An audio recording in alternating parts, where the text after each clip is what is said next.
Hi mga kanagrag! Welcome back to my vlog. Isang maganda at makulimlim maulan na umaga sa inyong lahat mula dito sa Lasak City. At ito na nga ang mga maulan na tsikahan, mga paintrigat, mga paisot, mga paiskandalo na pinagchichismisan ng mga taga-area tacos of responsibility. Ang latest kaganapan sa pa-all-star sa Miss Grand International 2026 na hindi ko kinaya din yung mga pasabog, nagigil factor, yung mga pa-orasyon galore, yung mga siraan, yung mga pa-issue. Nako, dahil kanina mga kanagrag, habang muni-muni ako sa mga ganap ko sa buhay, nag-check ako na mga ganap doon sa ating mga friendly neighborhood na mga taga-Tacos Area of Responsibility and Community.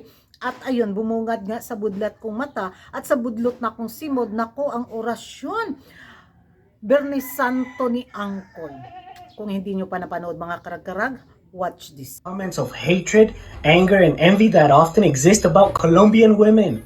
And this time I'm mentioning it because of Vanessa Pulgarin Monsalve, who is performing in an impeccable manner in the Miss Grand International competition, or at least that's what any expert in the grand format would say. About the styling, the type of wardrobe, the content, and the performance that people like in a competition like this. And even so, I see and read a lot of aggressive comments against Vanessa, judging her.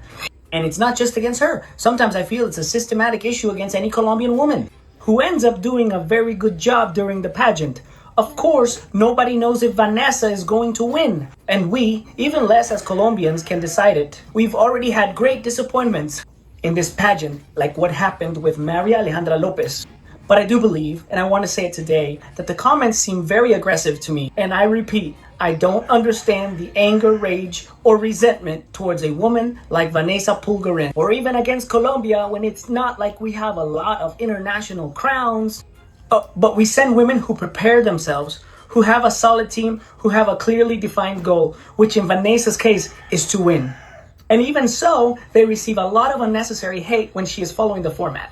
This hairstyle, this type of wardrobe, what Vanessa has shown is what they like in Miss Grand. What they love, what draws attention there, what fits the format, and even more so in an all-stars competition. So I repeat that I find what's happening very sad, and I hope that people would be a bit more careful with what they say, because I feel that envy and rage are truly not good or beneficial for anyone. So yan ang mga karag-karag, narinig na ninyo ang paorasyon Bernie Santo ni Angkol na kung saan grabe yung panggalaiti talaga nila sa Team Venezuela at sa Team Peru sa pa-all-star sa Miss Grand International 2026. Dahil kung alam nyo yung mga pa-issue mga karag-karag na kung saan gumawa ng issue ang Venezuela sa Team Pilipinas sa pa-live ko kapon, kung mapanood nyo yung vlog ko, grabe talaga yung insecurity galore nila sa pambato ngayon ng Colombia, kasi alam naman natin na isa talaga siya sa malakas na front runner sa corona sa all-star sa Miss Grand International 2026. Ano sa'yo mga John? Ang tawra siya.